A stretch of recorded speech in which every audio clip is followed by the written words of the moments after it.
Welcome to another weekend here on the platform. My name is Sam Omashe. My column, Fura and Amala Summit, will be read to you. Before we continue with part 2 of my conversation with Professor Ben Nwabueze, I want to introduce 2 of his books. The first one is President Buhari's Distinctive Legacies in Nigeria, and the other one is Further Thoughts on the Nigerian Constitution and Polity. These topics are engaged in our conversation in part 2 of the big talk with him.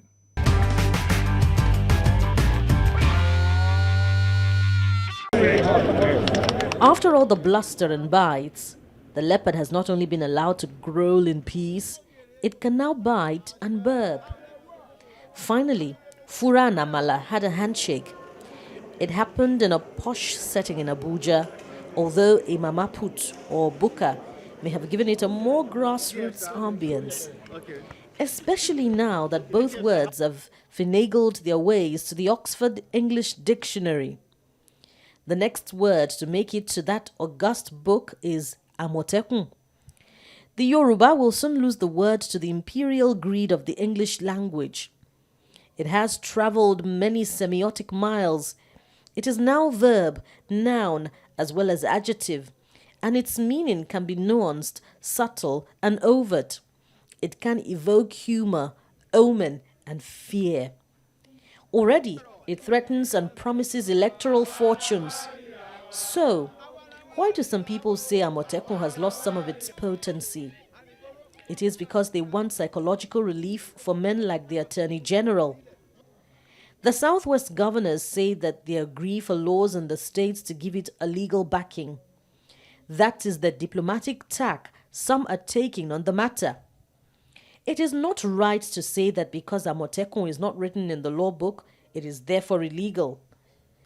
That point invokes 2 views of law that complement rather than oppose each other. One is from Apostle Paul, who says, "Where there is no law, there is no transgression." The other is from the philosopher John Locke, who asserted that where there is no law, there is no freedom. The first applies to Amotekun in the sense that it works within the ambit of existing law if it is not specific. The infrastructure of security in the land is vast and allows others to help it. The law cannot say everything, so it assumes many things. What is important is not what it says, but what it expects the society to understand. That is the spirit of the law.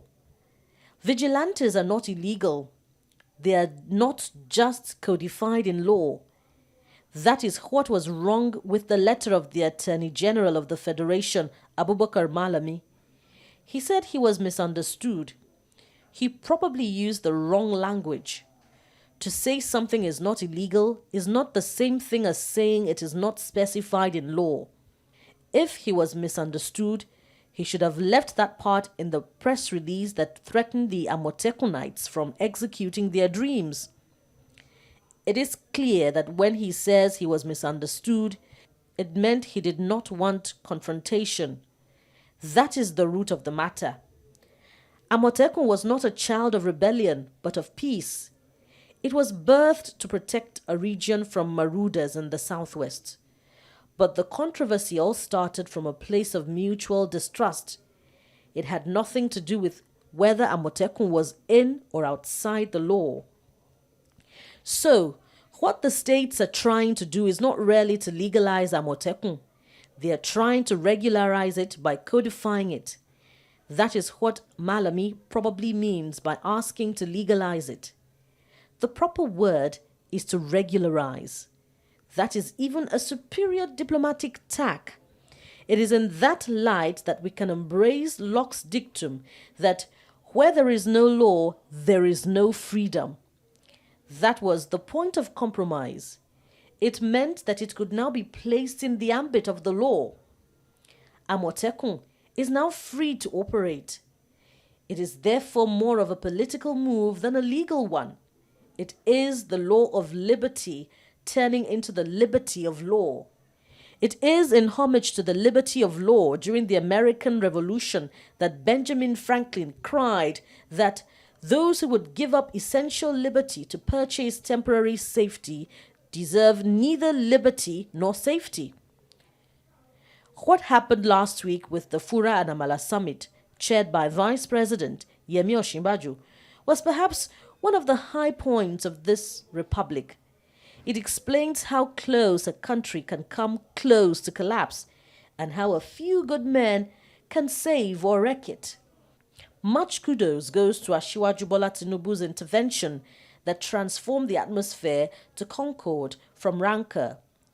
I spoke with one of Nigeria's wise men who noted that it was the time for statecraft. Barely a day after that, we saw Tinubu's press statement with its tone of conciliation. He did not yield to hawks or doves, but advanced common sense. It was an act of courage. More importantly, an act of vision. As Solomon said, where there is no vision, the people perish. Now, the result is that the leopard did not change its spots. It moved its spot to a summit of Fura and Amala.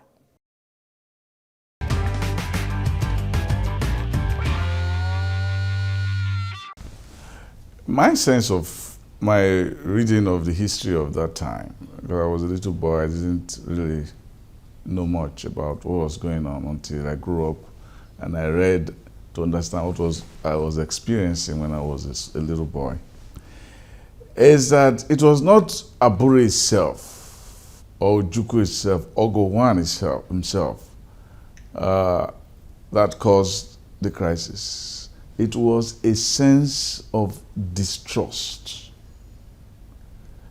in the country, that we could have gone through Abure without problems, we would have gone through the issue of the Western region crisis without problem, or even the issue of Decree 34 by Ronsi, and even the coup, the suspicion of the majors for creating an ethnically tendentious school and so on. That all those things we could have survived if there was no suspicion. Why was there this ingrained suspicion in the politics that time? It's part of the structure of the country. The rivalry, the ethnic rivalry between the North and the South. Even in the South also, you have the rivalry, the suspicion, the distrust between the Yorubas, the Igbos, and other ethnic groups in the South. There was so much distrust. The mistake to have amalgamated such a disparate, such a diverse collection of ethnic groups into one. So that created a lot of distrust. Nobody was prepared to accept the leadership of the other in fighting. That distrust was what dominated the politics of the time. So that Aburi, abiding by Aburi, was only part of the issue. Aburi was created by that distrust in the country. It was a symptom. It was a symptom. It was a symptom. Yes, the distrust was so all-pervading. It was so all-pervading. And we thought we could contain it by Aburi. Whether we would have succeeded, I don't know. But it failed because there's this divergence between those saying on Aburi we stand and those saying we do not accept Aburi. Yes. And so the opportunity of trying to experiment on Aburi was lost. Who is to be blamed? I don't know. Was it Ojukwu? Ojukwu is not to be blamed until I know, well, let me say this. If Aburi had been implemented, what he would have done, as I said, nobody can say, given his lust, his propensity for power. Whether he would have stopped with Aburi, nobody knows. And you don't blame him because you don't give him. You didn't give him the opportunity to commit the sin. Yes. So that is where the problem is. That is where the problem is. I listened to Gawan the other day, and I said to myself, those who advised him against implementing Aburi played into the hands of Ojukwu. They played into the hands of Ojukwu. Ojukwu could, with a righteous mind, go away and say, I accepted Aburi. And I proclaimed on Aburi, I stand. You didn't give me the opportunity to prove whether 1 month, 1 week, after that, I would have gone beyond Aburi. Do you think that if Ojukwu wanted to exploit Aburi, whether the intelligentsia like you, Okigbo, Achebe, and so on, would have given him the support? Or do you think he will have rammed his way through? Do you think the masses of the eastern region then will have said, okay, let's go, if Ojukwu had tried to exploit Aburi? The masses, there are two groups. The masses were very, very gullible and might have been exploited by Ojukwu. Then there is what you call the intelligentsia. We had several meetings in my house. Some of the meetings were held in my house. Where was that? In Enugu. Enugu. Yes. In Enugu. I was in Enugu. Like Professor Ben Nwabueze, he was part of the group, intelligentsia, who wanted to stand firmly on Aburi. We knew that given Aburi, that our leader, Ojukwu, might well have gone the other way, the extreme. We knew that the masses might have followed him. There's nothing he could do to stop it. But we knew that taking the mood of the time, the masses might have been swept off their feet and follow the extreme of Aburi.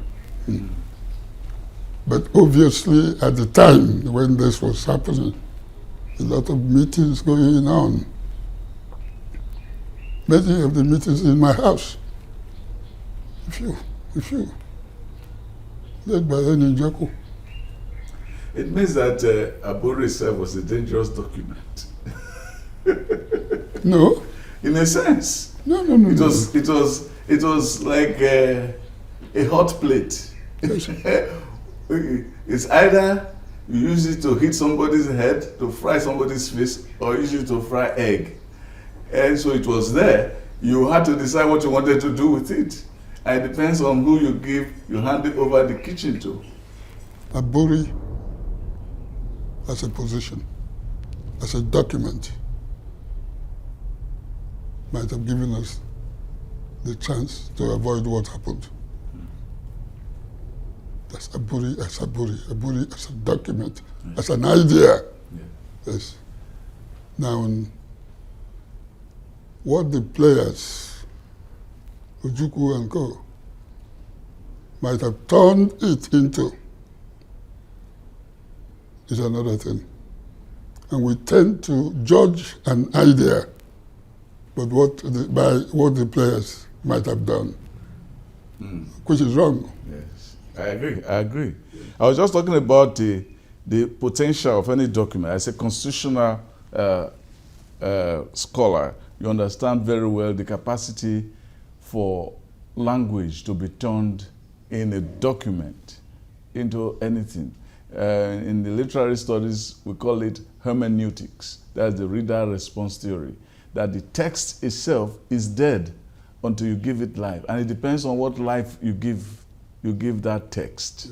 Yes, so that is why even they call the Constitution of the United States a living document, and it depends on the actors at that time and the propensities of the judges for ideological purity or otherwise to show where the movement of the country can go. And talking about this, I remember reading a section of Soyinka's memoirs, "You Must Set Forth at Dawn," in which he talked about his encounter with Obafemi Awolowo, and that Awolowo told him about a meeting, a private meeting he held with Ojukwu, I think it was in Benin, in which they wanted to see whether the nation could still save itself from a coming conflagration.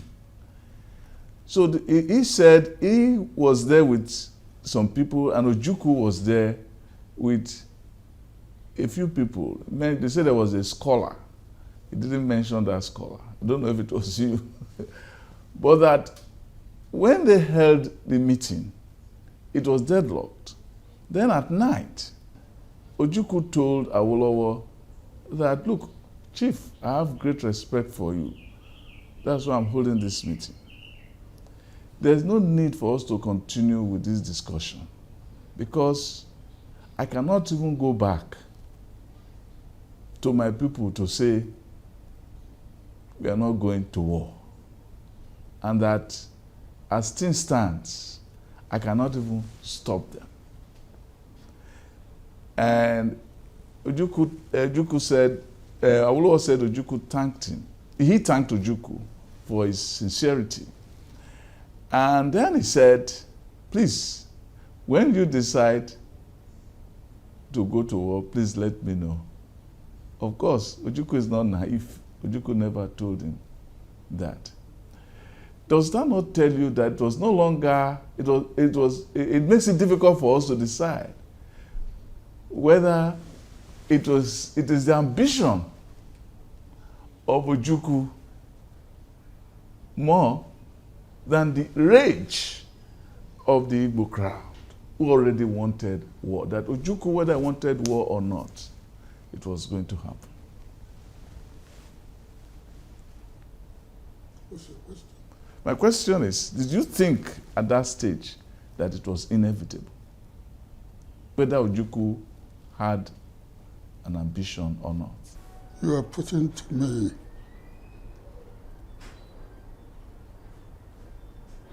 a responsibility that I do not want to accept. The mood of the time, whether it was dictated by the masses or by Ojukwu. Ojukwu. Yes. Or it was one foiling the other?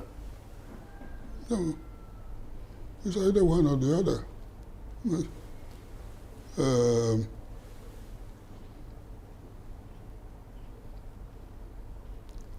I don't think anybody would want to come out, least of all me, to come out at this distance in time and say it would have been this or this.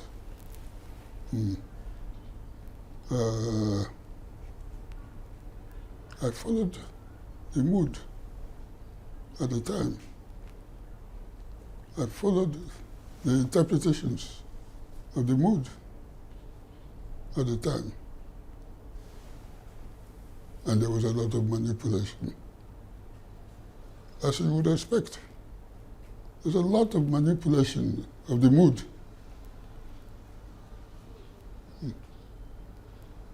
Who manipulated the mood?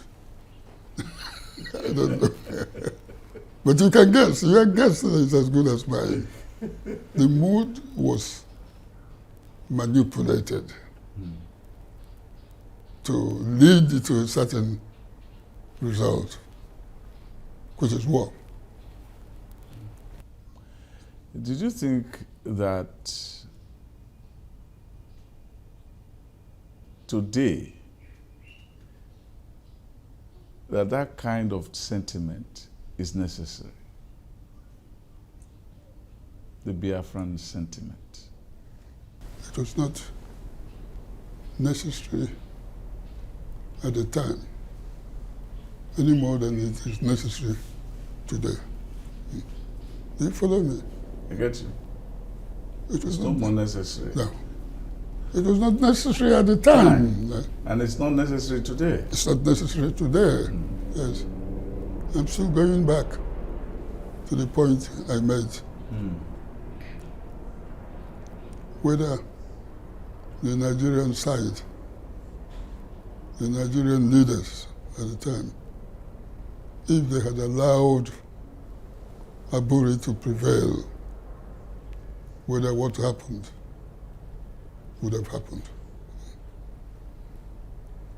As I said, it's very likely that what happened, that is Biafra, might have happened if Aburi had been implemented. But it was not implemented.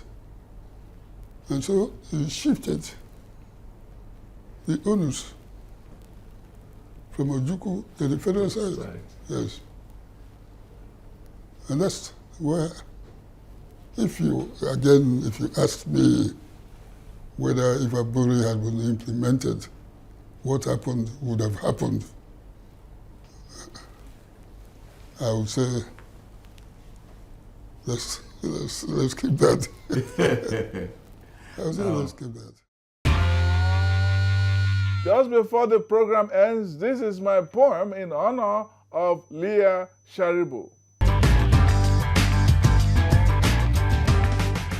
Leah, say it's not so.